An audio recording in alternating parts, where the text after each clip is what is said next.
My heart dropped into my stomach and my face drained of color. What the fuck, Ahmad?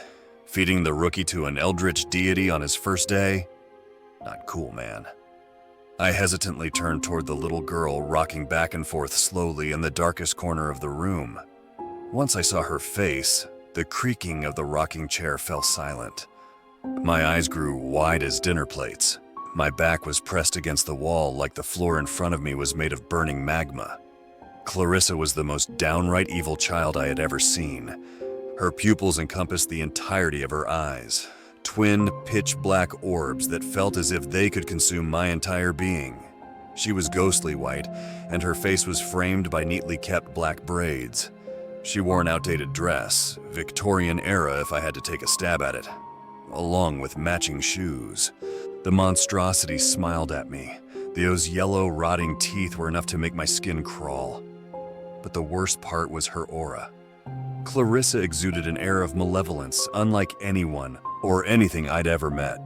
It was easily 10 times worse than that of Alice, and that's really saying something. Come closer. Clarissa's demented voice floated to my ears from across the room. Her smile seemed to be growing wider by the second. We were playing a deadly game of cat and mouse, and spoiler alert, I was not the cat. I vehemently shook my head, keeping my back glued to the wall like my life depended on it, which, to be fair, it kinda did. Please, I'm lonely. Clarissa's voice was strange. It was as if someone had taken a little girl's voice and pitched it down an octave. A chill rippled down my spine every time she spoke. No, I don't think that. Clarissa's eyes lit up and she greedily licked her lips. I had a sinking feeling that I was about to screw up big time. Then I remember something Ahmad told me. Don't speak directly to Clarissa. That's not a good idea is what I would say if I was talking to someone. Nope, just thinking out loud here. All alone, by myself, just me. Clarissa's joyous expression shifted to an unsatisfied snarl. She almost had me and she knew it. Suddenly, to my surprise, the door opened back up again. Congratulations, buddy. You passed the Smack. I socked Ahmad right in the kisser. He glanced back at me, blood trickling down his lip. What the fuck, Ahmad? You could have killed me, you asshole. Really funny prank you just pulled, locking me in here with a damn demon child. Clarissa didn't hurt you. She's harmless as long as you don't touch her or speak directly to her, that's it. I just had to make sure you were capable of following basic instructions. And that really fucking hurt, you know that? He replied, dabbing at his wound with a napkin he'd produced from his pocket. Obviously, happy now, I don't want to spend another second in the same room as that thing, or you for that matter. Well, buckle up, Buttercup, because you're stuck with me. Ahmad grinned, slapping me on the back. Now, let's go. You're not the only one who doesn't like hanging around Clarissa. Was that really the only reason you brought me here? We didn't have anything to actually do? I mean, like, maybe, I don't know, our jobs? I wondered aloud as the door whirred shut. No, not with Clarissa. That's the only upside to her. She doesn't make a mess. She doesn't piss or shit, and she won't even eat anything. All she does is sit, stare, and occasionally try to get you to speak to her so she can rip your insides out. Really, the only thing we need to do is dust her room every once in a while. So then, where to now? I knew I'd probably regret asking, but it's not like he was going to hide it from me. Now that the rookie has... Now that the test is over, we're going back to the control room to pick up Lloyd and our equipment. The two of us are going to show you what being a keeper is all about. Ahmad smirked, sending a chill undulating through my body. I didn't like how he kept doing that. It felt like he was up to something mischievous. After once again passing through multiple doors, we found ourselves back in the control room. Greg stood in the corner talking with Lloyd, dressed in his signature fishing attire. Apparently, he'd finally decided to roll out of bed. Hey, there he is. Mason, glad to see you back. Greg boomed as he approached us. Yep, right on time, too, I said, a smile beginning to inch across my face. Hey, cut me some slack. This job ain't easy. Now, I think I gave you some papers or something yesterday. Oh yeah, I've got them right here, I replied, producing a crumpled wad of sheets from my back pocket. I watched Greg's expression falter as a pang of guilt stabbed my chest like an ice pick. "Oh, thanks, I guess," he said, pinching the disheveled mess as if it was a dirty diaper. "I'll just put this to the side for now. Ahmad, did you show him the thing?" Greg asked, shooting him a wink. "What the hell, Greg? He was in on it this whole time?" "That's strike one, you dirty bastard." "Yep, and he passed with flying colors. Lloyd and I were just about to show him how to feed Oculus, weren't we, Lloyd?" Lloyd sighed, joining the group. Yeah, we were." "Mr. Calloway, feel free to come watch. We might even let Mason feed him his meal." "You know what, I'll take you up on that. My workload isn't too bad today, and I know how much Lloyd loves Oculus." I could see Trina snickering out of my peripheral vision. Apparently, Lloyd saw her too, because he didn't look happy. "Shut up, Trina, keep it up and I'll substitute you for Oculus's breakfast today," he spat, scowling at her. "I didn't even say anything. You just look for reasons to get pissed at me," she retorted, folding her arms across her chest. "I don't look for reasons to get pissed at you. You give me reasons to get pissed at you," Lloyd said, his perturbed demeanor melting into a sly smirk. I could see a grin tugging at the corners of Alana's lips. "Hey, you're supposed to be on my side," Trina shouted, glaring disapprovingly at her. "No, we're all supposed to be on the same side." "Alana's right," Greg interjected. "We're supposed to have each other's backs. No more bickering, okay? And Trina, stop instigating this before I put you in timeout again." "That's not fair. Lloyd started it." "Trina," Greg replied, shooting her a no-nonsense stare. She shifted her gaze to the floor. "Fine, I'll be good." "Thank you. Now, is everyone ready?" "Mason's not," Ahmad chimed in. "Here, take this." He handed me what appeared to be a cattle prod with buttons on the handle. "It works like this," he said, distancing himself from the group. "The bottom button is low voltage, the middle one is high voltage, and the top one, well, we don't use that unless something seriously goes wrong," he demonstrated, pressing each of the respective buttons. I could hear a zapping sound steadily increase as he flipped through them. "Got it. Is that all I need?" "For now, yes. We'll need to pay a visit to the meat locker first." I nodded. The meat locker? I guess I should have known they'd have one of those with how massive some of the creatures were. I mean, Alice is a Wendigo. They only eat human flesh, right? That must mean... Ahmad and Greg lead the charge, while Lloyd and I lagged behind. I decided to take that opportunity to become acquainted with him and subtly squeeze some info out of him. "So, about the meat locker. Do some of these things eat human flesh?" Lloyd pursed his lips and glanced up at me.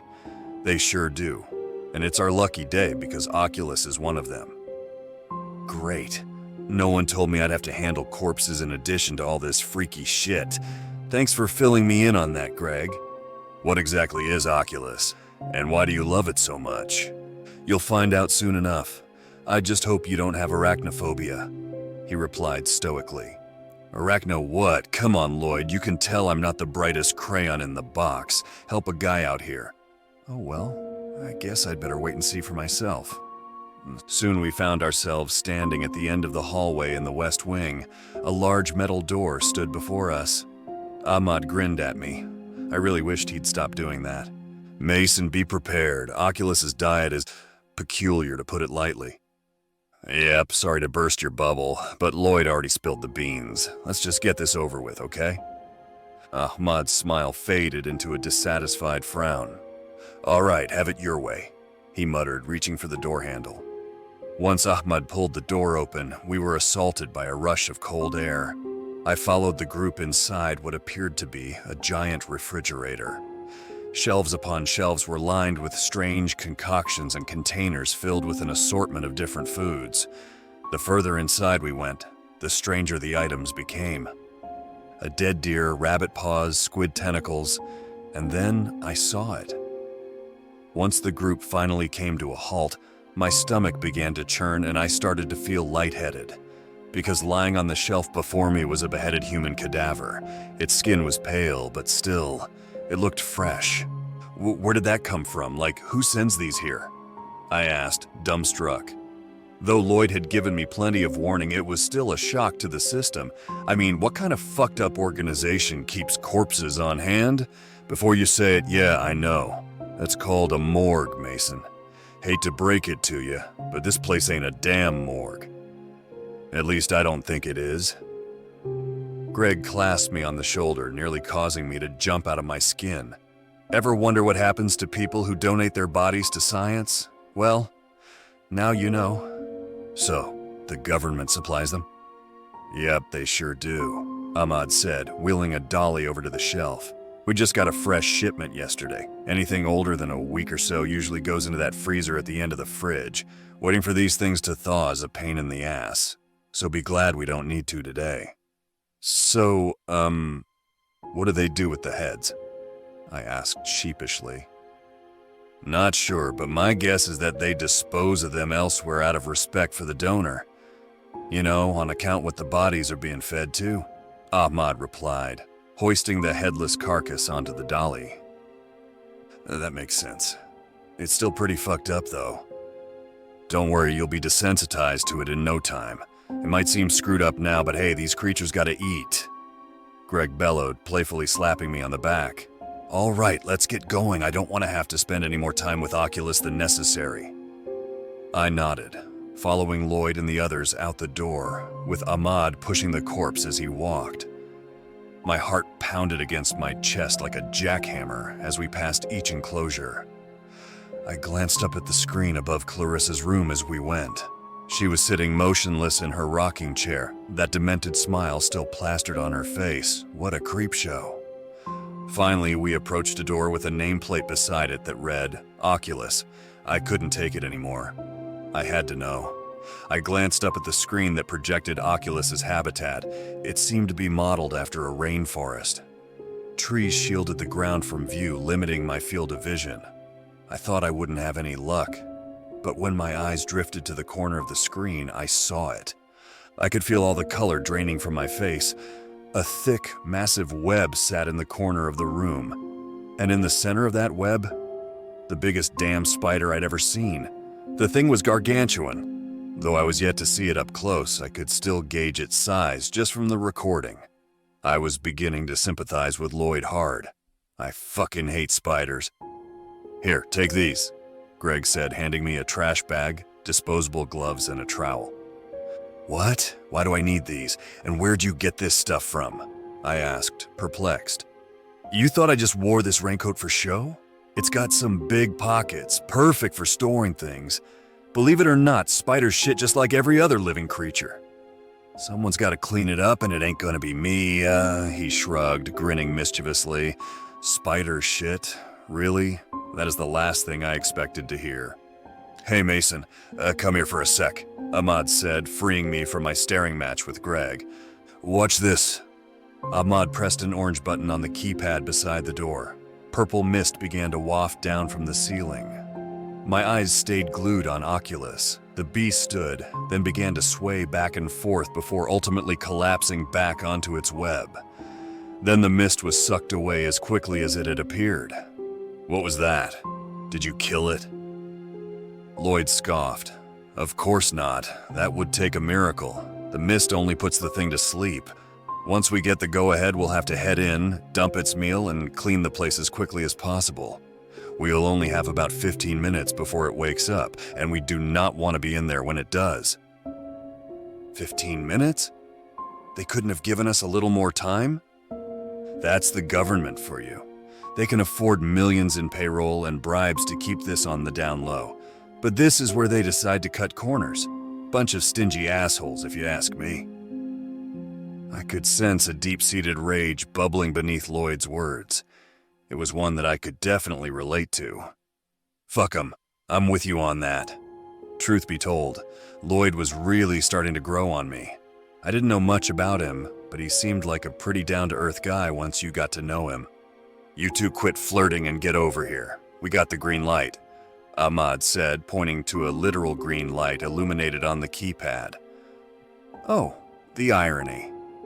We silently trudged over to him and waited with bated breath as the door flew open. My jaw fell to the floor once we stepped inside. Somehow they had managed to create an exact replica of a tropical rainforest. Trees extended high into the air, blocking out most of the light and creating an eerie atmosphere. Of course, there were no animals, or Oculus probably would have hunted them down the first chance it got. The only other noticeable difference was that the entire habitat was cloaked in spiderwebs. Walking through them made my skin crawl. "Mason, you dump the body near Oculus's web, then come back and help us. Oh yeah, and don't get lost," Ahmad ordered. "Aye aye, Captain," I said, saluting him as he disappeared into the brush. He glanced back only briefly, rolling his eyes at my antics. "Seriously, Ahmad, you're making me handle a dead body on my first day. How did you expect me to react?" I dropped my things at the entrance and begrudgingly did as I was told, carefully dragging the dolly behind me so as not to accidentally drop the headless cadaver onto the ground. Honestly, it wasn't an easy task. I had to pull the thing through dirt, which made the whole ordeal even more laborious. After what had to have been about 5 minutes, I finally reached my destination. I felt a sudden surge of adrenaline when I laid eyes upon the thing. Up close, Oculus was so much more terrifying. It was easily the size of two of me put together. Its gargantuan black exoskeleton shimmered in the light like a sleek new paint job on a luxury sports car. 8 massive, hairy legs dangled from their owner's web, each one sporting a razor-sharp claw-like appendage. But the worst part was its face. 8 beady eyes seemed to be locked onto me, piercing my objectively tiny frame with their unseeing yet intense gaze. And those fangs. Each one was easily the size of my forearm. What I assumed to be either venom or saliva dripped to the ground from their pinpoint tips, the mystery liquid pooling in the dirt beneath the web. My hands trembled as I dumped Oculus's meal from the dolly. My hazy vision stayed glued to the monstrosity lying before me, searching for any reason to book it out of there if need be. Though, if that thing was to attack, I wouldn't stand a snowball's chance in hell at outrunning it. I slowly backed away, dragging the dolly with me.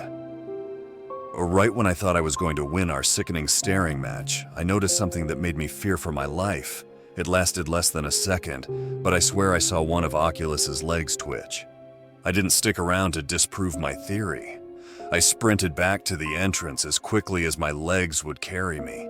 I didn't care if I got yelled at for abandoning the dolly. I needed to get my ass out of there. I was nearly halfway back to the door when it happened. My lungs burned, and my legs begged me to stop, but after what would happen next, a nauseating concoction of adrenaline and dread overtook me, fueling me to pick up the pace. Greg's panicked voice crackled over an intercom, shattering the eerie silence like a sledgehammer. "Everyone, get out of there now. Oculus is awake. I repeat, Oculus is awake." I don't know what made me do it. I should have just kept running, but no. I glanced back only once, and I immediately regretted it. I peered over my shoulder just in time to see Oculus leap down from its web and bolt into the trees. It was unnaturally fast, faster than any creature of that size should have been. I turned back with tears in my eyes. I prayed that somehow we would all make it out of there safely. That Oculus would ultimately fail in its demented game of hide and seek. But I had a sinking feeling that my prayers would fall on deaf ears. I could see the door, my salvation. It was so close. I was mere feet from it. My eyes wandered to the brush only for a moment. The trees were moving. That thing was so powerful that they struggled to withstand its wrath. That was all the motivation I needed.